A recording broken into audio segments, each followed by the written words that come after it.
백산사주TV 시청자 여러분 반갑습니다. 백산입니다. 오늘은 적천수 천미를 중화용신을 잣대로 풀이하고 비교해보는 공부 8번째 시간입니다. 먼저 중화용신에 의해서 이 사주가 어떻게 중화가 되어 있는가를 살펴보도록 하겠습니다. 해월의 을목은 이미 강한 기운을 받고 있어서 그 기운을 설기해 줄 수 있는 화와 또 재차 설기할 수 있는 토에 의해서 화토가 유정한 그런 구성을 하고 있다면 사주의 중화에 매우 용이하게 됩니다. 그렇게 된다면 수목은 귀신과 구신의 역할을 하고 남는 하나인 관성인 금은 한신이 됩니다. 사주 원국을 살펴보니까 반갑게도 병화가 보입니다. 또 병화와 함께 엄밀하게 의미하면 상생은 아니지만은 화토가 유정하게 해월의 간목의 기운을 잘 설기시켜주고 수의 공격을 막아줄 수 있는 최소한의 구성을 갖추고 있습니다. 그렇게 된다면은 이 두 화토 오행의 뿌리가 되는 것은 지지 화토 오행인 인, 사오미, 술토입니다. 시지에서 오화가 있는 것은 매우 반갑습니다. 이 시지의 오화가 병화뿐만 아니라 기토의 뿌리 역할을 해주기 때문에 그렇습니다. 그러나 연지에 있는 자수가 멀리서 오화를 노리고 있습니다. 만약에 행운에서 자수가 온다면은 대세운에서 오화를 극할 수 있는 그런 불리한 구조입니다. 오화가 만약에 자수로부터 충을 받아서 극을 당한다면은 병화와 기토도 그 뿌리를 일시적으로 잃어버리게 됩니다. 그렇게 된다면은 임수의 공격이 매우 부담스러울 것입니다. 임수가 병화를 극하는 것을 화의 생을 받은 희신인 토가 어느 정도 견제해 줄 수 있는 구성이었지만 이들 뿌리가 만약에 일시적으로 손상을 당한다면은 감히 임수가 병화를 노려볼 수 있다는 것이 넘볼 수 있다는 것입니다.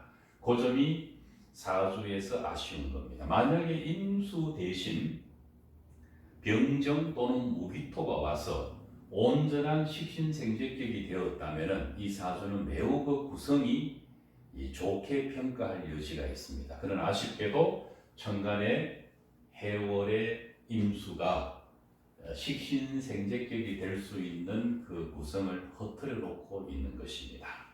이 사주에 대해서 적천수 천비에서 임철조는 이렇게 이야기를 하고 있습니다. 이 사주를 보면은 얼핏 보면 아주 보잘것없어 보인다.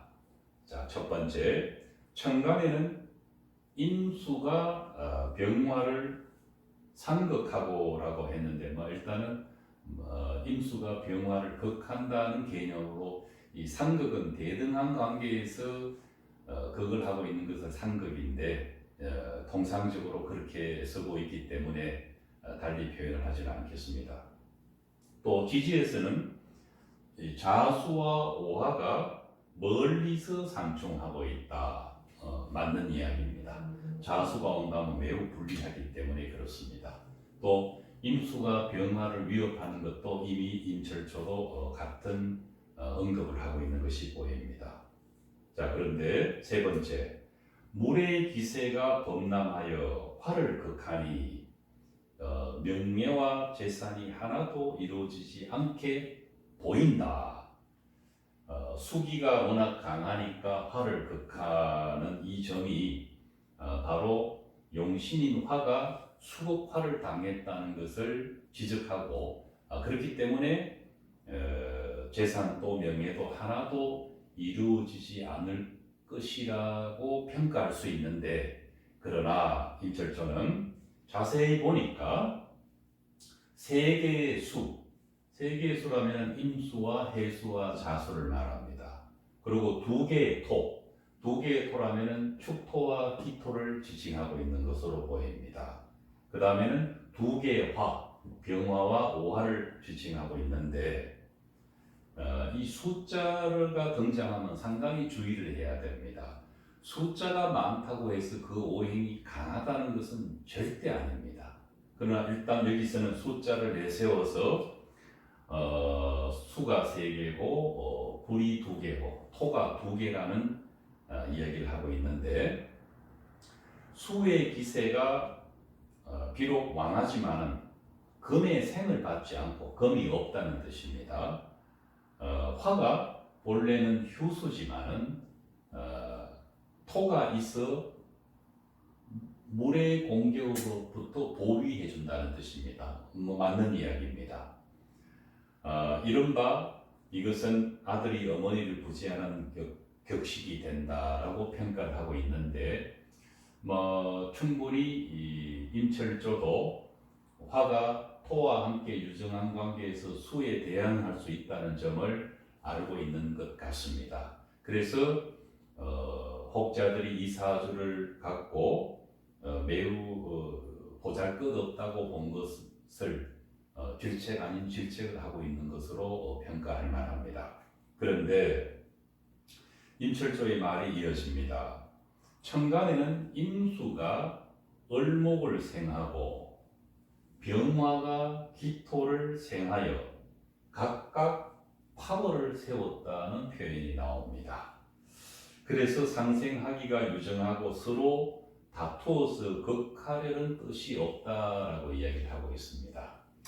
사실은 이런 대목에서는 굉장히 할 이야기가 많습니다. 그러나 간단하게 표현하면은 임철초의 말처럼 수가 목을 생하고 화가 토를 생해서 각자의 파벌을 갖고 있어서 하려는 뜻이 없다는 것은 아무런 근거가 없습니다. 아무리 기토가 있다 하더라도 이 임수는 언제든지 이 병화를 넘보려고 할 수 있는 힘을 갖고 있습니다. 그래서 파벌을 세워서 대등한 관계를 유지하고 있다는 것은 잘못된 표현으로 받아들일 수가 있습니다.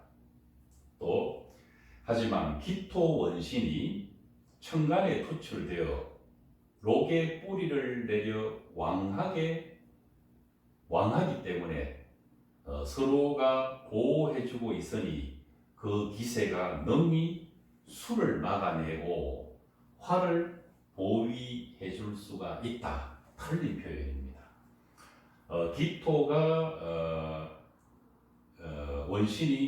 기토 원신이 천간에 투출되어 록의 뿌리를 내리고 있다고는 하지만은 그렇기 때문에 왕하에서 서로가 보호해주고 있어서 수의 기세를 막아낸다는 것은 쭉 설명해 드렸듯이 물리적으로 불가능한 이치입니다. 그러나 임철조는 그렇게 보고 있습니다. 이어서 빼어난 상관을 용신으로 한다는 것은 100번 맞는 이야기입니다. 희신에 대한 언급은 없지만 용신을 화로 쓴다는 것에 대해서는 같은 주장입니다. 중년이라면 일반적으로 이민, 계묘, 이후를 이야기를 합니다만은 동남쪽으로 들어서니 용신이 생을 받아 왕하게 된다.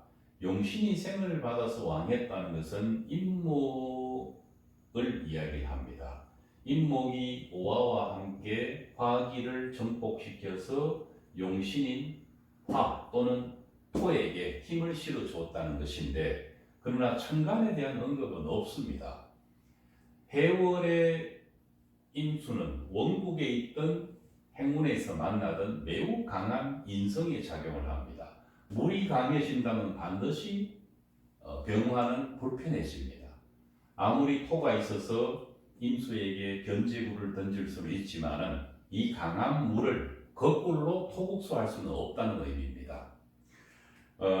임목 때문에 화의 장생이 되고 목이 왕해서 과거식 급제를 한다든지 한려문에 들어가서 벼슬길에 올라서 입신 출세를 했다는 이런 표현들은 무리가 있다고 봅니다. 운 때문에 이민 대운에서 그렇게 밟고 간 것이라고 보기는 어렵습니다.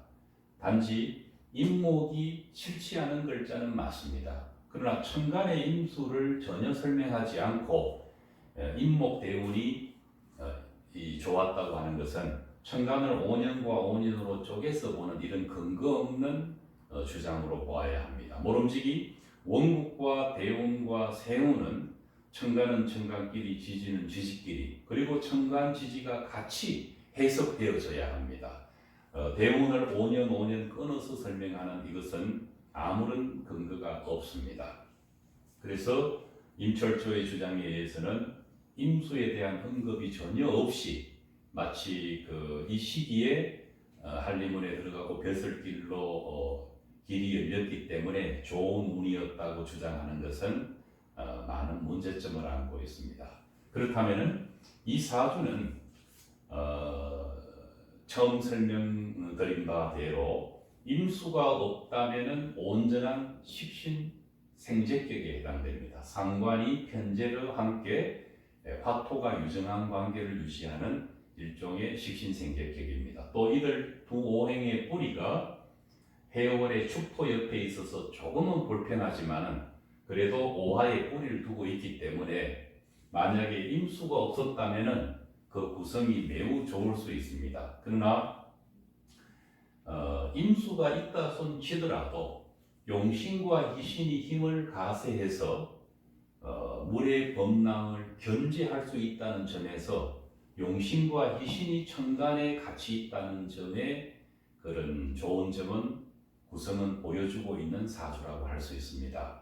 그래서 제가 보기에는 그 인성의 운에서 사주 원국의 힘을 입어서 특히 임목 이 10년 운에 해당되는 임목이 사주의 오하의 힘을 실어주고 용신과 희신의 뿌리 역할을 조금 더 든든하게 해주었다는 점에서 입신 출세의 기틀을 마련할 수 있었을 거라고 보는 것이 타당하다고 봅니다.